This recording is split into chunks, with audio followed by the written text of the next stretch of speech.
Менин аты жөнүм Замирбеков Байман Замирбекович. Көкжайык шаарынын мэри. Жашым 26-да. Учурда ошо Кыргызстандагы эң жаш мэр буюрса. Мен буга чейин ошол Көкжайык шаарындагы эле номер 3 Токтогул Сатылганов атындагы орто мектепте математика, информатика мугалим болуп эмгектенип келдим. 3 жыл окуу бөлүм башчысы болдум. 2019 жылы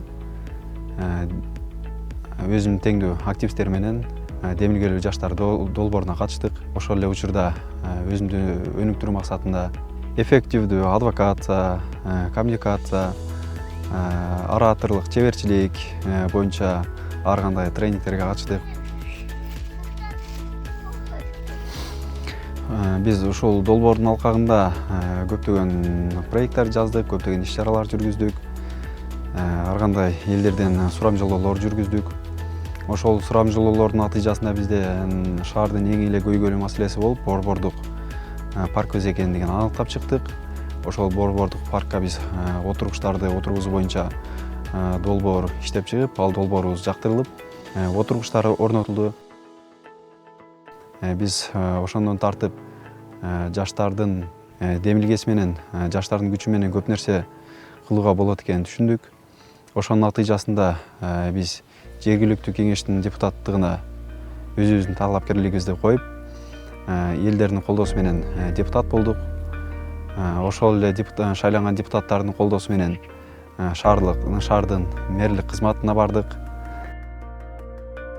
Кандай гана бийлик болбосун, бийлик элди башкарбай, бийлик ошол элге кызмат кылып, жакшы жака өзгөрткөнү шарт түзбөш керек. Эгерде мурда өзүбүз жөнөкөй жашоочу катары элдин көйгөйлөрүн көрүп билип жүргөн болсок, азыр ал жерден дагы да шаар боюнча кандай маселелер бар, аларды кантип чечүү керек, бардык ошону азыр өзүбүздүн мойнубузга алып болуп турабыз. Бул жаштарда потенциал көп. Жаштар баарыбыз бириксек бир көптөгөн ийгиликтерге жетебиз деген үмүттөбүз. Ортодо кичинекей фонтанда алып турат. Мен бул демилгелүү жаштарга 2019-жылы кошулуп калгам. Айпери Сыдыков эжекенин жардамы менен, чакыруусу менен. Ошондон бери ушу демилгелүү жашта ар түрдүү долбоорлорду ишке ашырып келдик. Буга Мейкатон программасына жана башкаларга катыштык. Андан кийин азыр ошол депутаттыкка өткөнүбүздөн кийин азыр реконструкциялоону чечтик. Реконструкциялоого эмне кирет? Бардыгын жаңылоо кирет.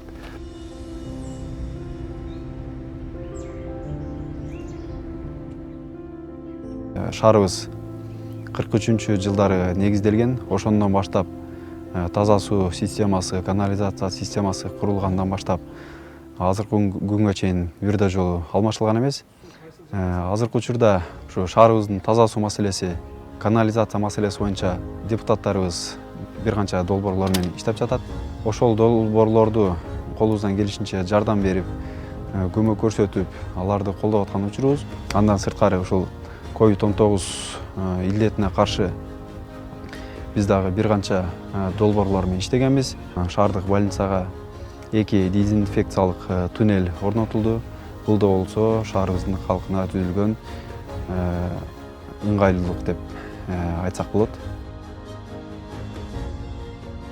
Азыр мына кайрылуулар көп болгондуктан мед кызматкерлер бар жерде эле таңкыс болот. Ошондуктан бизде бул күнгө чейин ушундай маселелер болуп келген. Бир мед кызматкерлерибизди эшикке олтургузуп, ар бирин каратып, тест средствоны чачтырып, арын контроль менен киргизчик.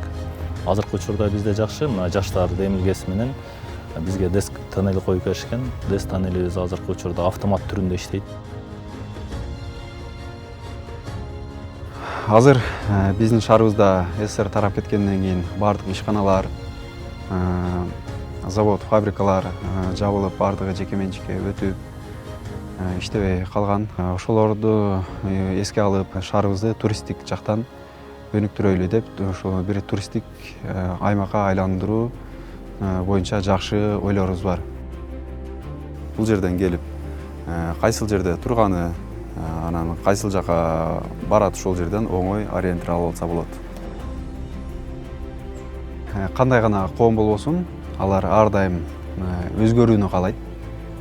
Ал өзгөрүү болсо качан болот? Ар кимибиз көрүп аткан, билип аткан көйгөйлөргө кайдыгер карабай, ошол маселелер боюнча иштегенде гана өзгөрүү болот.